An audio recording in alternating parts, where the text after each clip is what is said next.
Bonjour à tous, dans cette vidéo qui va être un peu longue, je suis désolé par avance, on va apprendre à calculer un produit scalaire. Alors, pourquoi elle va être un peu longue? Parce que le produit scalaire, c'est une notion importante, mais c'est une notion surtout qui nécessite de réfléchir un petit peu en amont avant de se mettre à en calculer un, parce qu'il y a tellement de façons d'en calculer des produits scalaires que il y a autant de méthodes à connaître, finalement. Alors déjà, première chose importante, un produit scalaire, c'est un produit un peu bizarre, c'est pas un fois classique, parce que c'est pas un fois entre des nombres, c'est un fois entre deux vecteurs. Et quand on est en seconde, on apprend à additionner des vecteurs, même à soustraire des vecteurs, à multiplier un vecteur par un nombre. Par contre, multiplier deux vecteurs entre eux, on comprend pas trop, donc c'est un produit un peu spécial qui s'appelle un produit scalaire. Scalaire pour des raisons que vous verrez dans le supérieur. Mais pour l'instant, voilà, c'est une définition produit scalaire. Alors la définition, justement, on va pas utiliser le déroulé classique de construction d'un cours. On commence par la définition qui utilise les cosinus, puis on déduit peu à peu les propriétés. On va être plutôt pragmatique et on va se dire, en fait, les produits scalaires qu'on me demande de calculer, dans quelle situation je suis et quelle va être la méthode la plus adaptée au cas sur lequel je suis en train de travailler. Celle que vous allez utiliser le plus souvent comme méthode pour calculer un produit scalaire, c'est celle des coordonnées. Quand est-ce qu'on va l'utiliser? Eh bien, comme son nom l'indique, quand il y aura des coordonnées. Un exemple très simple, on vous donne dans un énoncé deux vecteurs. Voilà, le vecteur U qui a pour coordonnées 1, 3, le vecteur V qui a pour coordonnées -1, 4. Et puis on vous demande de calculer le produit scalaire U fois V. U scalaire V qui s'écrit comme ça. Donc là, dès qu'on voit qu'on travaille avec des coordonnées, on se dit pour calculer un produit scalaire avec des coordonnées, je vais bien sûr utiliser la formule du produit scalaire par les coordonnées, qui ne marche que dans des repères orthonormés. Mais vous aurez toujours des repères orthonormés, bien sûr, donc vous pouvez rien faire. Donc, ce U scalaire V, comment on le calcule? Eh bien, on le calcule en juxtaposant, c'est-à-dire en mettant côte à côte, les deux vecteurs écrits sous la forme matricielle avec les coordonnées, donc vecteur colonne. Donc 1, 3, et je mets un point, je remets le point du produit scalaire, et je mets mon deuxième vecteur qui est -1, 4. Voilà, je peux l'écrire comme ça. Et ensuite, le mécanisme est très simple. C'est lequel, ce mécanisme? Eh bien, c'est de faire, finalement, l'abscisse du premier vecteur fois l'abscisse du deuxième vecteur, plus l'ordonnée du premier vecteur fois l'ordonnée du deuxième vecteur. On pourrait écrire xx' plus yy', mais c'est un peu maladroit parce que ici j'ai dit nulle part que ça s'appelait x et que ça s'appelait x'. Donc c'est pas terrible. En fait, la vraie formule, ça serait plutôt xu fois xv plus yu fois yv. Voilà comment ça devrait se rédiger. Après, c'est un petit peu lourd. Donc vous avez envie peut-être, à juste titre, d'écrire directement l'application numérique en vous rappelant surtout, au-delà de la formule, du mécanisme, c'est-à-dire ça fois ça, plus ça fois ça. Là j'ai les fois, et entre les deux j'ai les plus. Donc le ça fois ça plus ça fois ça, que vous allez associer aussi à ce mouvement, ça fois ça plus ça fois ça, vous permet de calculer un produit scalaire quand on a des coordonnées. 1 fois -1 plus 3 fois 4, on peut l'écrire comme ceci directement, sans aucun problème. Et après, il ne reste plus qu'à calculer. Ici, ça fait 11, voilà, pour la petite histoire. Donc voilà, cette première formule, première méthode, c'est la plus fréquente peut-être. On calcule un produit scalaire. Quand on a des coordonnées qui sont données dans un énoncé, que vous les avez calculées vous-même, eh bien, vous utilisez bien sûr cette petite formule. Parfois, dans les énoncés, on a juste les points. On a le point A qui a des coordonnées, le point B, le point C. On vous demande de calculer AB scalaire AC. Au préalable, bien sûr, on calcule les coordonnées des vecteurs AB et AC. Ça, vous savez faire. Puis on calcule le produit scalaire de cette manière. C'était la première méthode, celle-ci, méthode des coordonnées. Alors, dans certaines situations, on n'a pas de coordonnées. Dans certaines situations, on a ce genre de choses. On a ça, qui est écrit soit en degrés, soit en radians, alors ça dépend où vous en êtes de la trio. On pourrait avoir ça, voilà. A, B, C, et puis on vous demande de calculer AB scalaire AC. Alors, quand on voit qu'on a des angles, quelque part, dans une situation, dans un énoncé, dans un problème, on se dit, là, pour calculer un produit scalaire, je vais certainement devoir utiliser la méthode, la formule du cosinus. C'est-à-dire, en fait, la définition du produit scalaire, tel qu'on vous l'a proposé cette année en classe de première. La définition du produit scalaire, pour vous, ça va être la norme du premier vecteur fois la norme du deuxième vecteur, multipliée par le cosinus de l'angle qui est formé par les deux vecteurs. Donc ici, ça me donnerait, la norme du premier vecteur, en fait, c'est la distance AB. Sinon, je l'écris comme ça, comme une norme, mais ici, comme j'ai des vecteurs qui sont écrits par leurs représentants, qui font intervenir des noms de sommets, hein, c'est pas comme si j'avais juste U. Quand j'ai U, comme ça, sa norme, je suis obligé de l'écrire comme ça. Voilà, j'ai pas d'autre possibilité, je peux pas l'écrire U sans flèche. Mais quand c'est des vecteurs qui sont écrits comme ceci, je peux très bien écrire la norme de la manière suivante. AB, je veux dire distance AB, fois AC, fois le cosinus, je suis désolé, j'ai pas la place, de l'angle formé par les deux vecteurs, c'est-à-dire le cosinus de ABAC. Voilà la formule du cosinus, ou bien définition du produit scalaire pour la classe de première. Elle est particulièrement adaptée aux situations où vous connaissez l'angle, bien sûr. Alors, vous connaissez l'angle, mais aussi les distances, bien évidemment, là, qui sont notées ici. Donc, quand on applique la formule, là, ça devient tout simple, hein, bien sûr. Hein. 4 fois 6 fois le cosinus de pi sur 6, et là, il faut faire un petit peu de trigo. Le cosinus de pi sur 6, on fait un petit cercle trigo, on se rend compte que ça fait racine de 3 sur 2. Donc ici, ça fait 24 fois racine de 3 sur 2, c'est-à-dire 12 racines de 3. Voilà la valeur de mon produit scalaire. Pas de difficulté dans l'application de la formule. Seule difficulté, finalement, on s'en rend compte, c'est vraiment le choix de la méthode. Mais, on l'a dit, quand on reconnaît dans un énoncé qu'on nous parle d'un angle, bah certainement on va utiliser la méthode du cosinus. Troisième possibilité, les cas particuliers. J'ai vraiment mis ça en termes de fréquence, hein, d'utilisation. Hein. C'est du plus fréquent au moins fréquent. Alors, les cas particuliers, qu'est-ce que c'est? C'est des cas particuliers qui ne vont pas vraiment nécessiter de formule. C'est quand mes deux vecteurs ils sont collinéaires ou qu'ils sont orthogonaux. On aurait peut-être pu commencer par le plus simple. Quand j'ai des situations dans lesquelles j'ai de l'orthogonalité, c'est-à-dire un angle droit. Par exemple, là j'ai A, là j'ai B, et là j'ai C. Quand on me demande de calculer le produit scalaire, on me le demande, eh bien j'en ai besoin à un moment dans le déroulé d'une démonstration. Vecteur AB, scalaire AC. Bon, bah ça fait 0 direct. Voilà, dès que j'ai des vecteurs orthogonaux, c'est-à-dire dès que j'ai un angle droit entre deux vecteurs, d'ailleurs peu importe le sens des vecteurs, eh bien le produit scalaire est égal à 0. La seule justification à écrire serait car AB et AC sont orthogonaux. Peut être écrit de la manière suivante avec le petit symbole de la perpendicularité, comme vous le connaissiez au collège.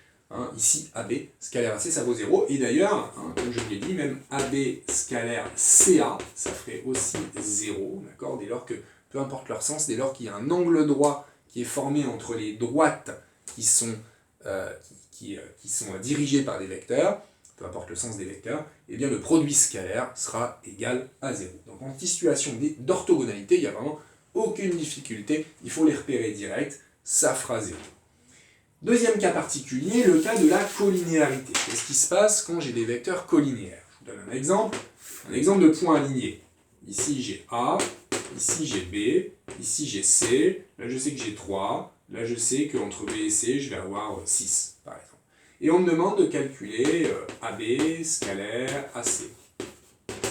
Alors dans le cas de la collinéarité, cas particulier, très simple aussi le produit scalaire, mais attention à une petite subtilité, il faut que je vérifie d'abord si les vecteurs AB et AC ont le même sens. S'ils ont le même sens, ce qui est le cas ici, AB est dirigé de la gauche vers la droite, et AC aussi. S'ils ont le même sens, alors il suffit que je fasse le produit des distances. C'est-à-dire que le produit scalaire va me donner AB fois AC. Bien sûr, ça se retrouve facilement en partant de la formule du cosinus, et en considérant l'angle ABAC ici qui vaut 0, donc son cosinus vaut 1. Bref, je peux utiliser directement le fait que c'est le produit des distances, et ça me fait donc ici 3 fois, non pas 6, mais 3 fois 9, puisque là j'ai une distance AC qui vaut 3 plus 6, donc ici ça me fait 3 fois 9, ça me fait 27. Et alors, ceci pourquoi? Eh bien, car AB et AC sont collinéaires, voilà ma justification, sont collinéaires et de même sens. C'est important de l'écrire. Pourquoi? Parce que si ils sont de sens contraire, et vous voyez cet exemple-là avec le même dessin, je vais vous parler maintenant du produit scalaire BA scalaire BC. C'est la même situation, j'ai aussi de la collinéarité, parce que les vecteurs BA et BC, bien sûr, ils sont collinéaires. Par contre, quand je regarde BA, il fait ça. Quand je regarde BC, il fait ça. Qu'est-ce que je constate? Ils n'ont pas le même sens. Alors, quand ils n'ont pas le même sens, eh bien, c'est pas le produit des distances que je dois faire, c'est le produit des distances fois moins 1. Là encore, ça provient de la formule du cosinus. Quand j'utilise la formule du cosinus, bah, l'angle que je considère, c'est un angle plat, de 180 degrés, ou de pi. Son cosinus vaut moins 1, d'où l'apparition du moins 1 fois. Et je prends l'opposé et j'obtiens un produit scalaire qui sera négatif. Ça me fait donc le produit des distances avec un petit moins devant. Donc j'écris moins la distance BA fois la distance BC. La distance BA ici vaut 3, donc moins 3 fois 6, c'est-à-dire moins 18. Voilà ce petit cas particulier de la collinéarité, qui ne se trouve pas uniquement quand on a les points alignés, qui peut se trouver aussi dans des situations dans lesquelles je vais avoir de la collinéarité qui s'exprime par du parallélisme. Par exemple, ici j'ai mis un trapèze, regardez, A, B, C, D. Là j'ai, je sais pas, 7, là j'ai 5, je sais que c'est un trapèze, d'accord, d'ailleurs ici c'est un trapèze rectangle. Alors, si on me demande de calculer le produit scalaire AB scalaire CD, eh bien je vois que les vecteurs AB et CD ils sont collinéaires, hein, parce que j'ai le parallélisme du trapèze ici. Donc c'est la même chose que tout à l'heure, je me questionne sur le sens des vecteurs, AB va dans ce sens, CD dans l'autre sens, donc je sais que je vais avoir un petit moins qui va apparaître, et ça va être donc le produit des distances multiplié par moins 1, donc moins 7 fois 5, c'est-à-dire moins 35. Voilà, ces cas particuliers sont importants parce qu'on doit les traiter vraiment très rapidement. Quand on a des situations où on voit tout de suite de la collinéarité ou de l'orthogonalité, c'est pas une histoire de coordonnées ou d'angle, hein. Ça va être plutôt vraiment cette immédiateté du produit des distances ou bien de moins le produit des distances. Ok. D'autres situations qui ne nécessitent pas, qui sont plus propices à l'utilisation d'un truc particulier qui est le projeté orthogonal. Des situations dans lesquelles vous verrez ce genre de choses. Voilà. A, H, B, C. Et vous voyez que vous avez un projeté orthogonal qui est dessiné, ou bien que vous dessinez vous-même, parce qu'on ne sait jamais, c'est un cas de triangle isocèle, on le fera peut-être après, ou triangle équilatéral. Imaginez que vous avez un énoncé qui ressemble à ça. Voilà, 2, là, HB ça vaut 5, et puis ça vaut 6, par exemple. Voilà. Ou ça vaut, ça vaut 6. Voilà.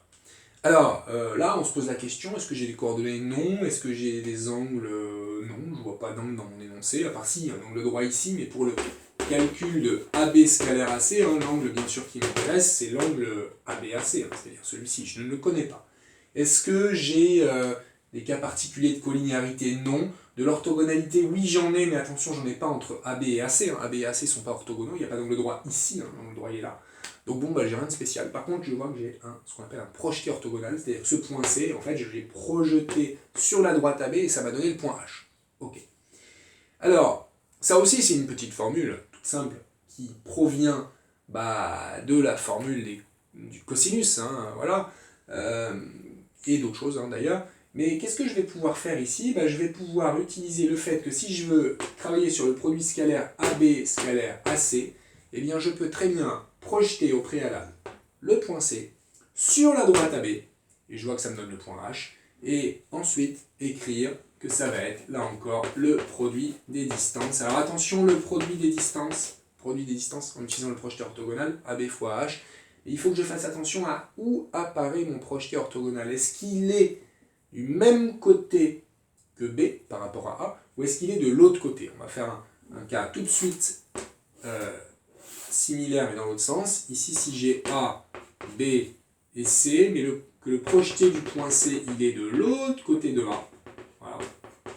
Eh bien, mon produit scalaire AB scalaire AC, ça ne sera pas AB fois AH, ça sera moins AB fois AH, mon produit scalaire sera négatif. Donc dans cette situation-là, AB scalaire AC, ça va me donner distance AB 7 fois AH qui vaut 2, donc 7 fois 2, ça fait 14. Je n'ai pas eu besoin du 6 en fait. Je n'ai pas eu besoin du 6, c'est intéressant. Ça veut dire qu'en fait, n'importe quel point qui sera ici, sur cette droite-là, c'est-à-dire qui est en fait la hauteur issue de C du triangle, eh bien le produit scalaire AB fois ce vecteur, ça fera toujours 14. Et oui, c'est étonnant, c'est comme ça. Donc c'est quelque chose qui peut être utilisé fréquemment, par exemple quand vous avez calculé un produit scalaire et que vous êtes dans un triangle isocèle, et que vous savez très bien, par exemple, que le projeté orthogonal du point C va vous faire tomber sur le milieu du segment AB. Ici, le produit scalaire AB-AC va me donner, en fait, AB fois AH, produit des distances, c'est-à-dire 6 fois 3, c'est-à-dire 18. Voilà une idée d'application. Voilà pour le projeté orthogonal. Décomposition grâce à la relation de Schall et aux propriétés du produit scalaire. On va de plus en plus dans la difficulté, mais c'est aussi par ordre décroissant fréquence d'apparition, donc en fait ça c'est des cas qui sont quand même plutôt rares, mais bon bah ça peut arriver d'avoir des situations assez tordues où on peut avoir, je sais pas, des choses comme ça, voilà, des situations comme ceci, avec des angles droits bien souvent, hein, voilà, où on va vous demander des produits scalaires un peu compliqués, comme ici, que je pourrais mettre AB, scalaire AC qui serait par là-bas. Voilà. AB scalaire AC, par exemple. Oui, c'est peut-être un peu maladroit de ma part, mais non. Non, non, pas forcément, voilà. Imaginez, j'ai plein de projetés aussi un petit peu. Et on me demande de calculer un petit produit scalaire, AB scalaire AC, et là je vois vraiment rien, parce que AB scalaire AC, je vois vraiment ni coordonnées, ni angle, ni collinéarité, ni orthogonalité, ni projeté orthogonal, enfin j'en vois quelques-uns, mais pas forcément sur les bons points. Donc ce qu'il va falloir que je fasse, c'est que je décompose le plus possible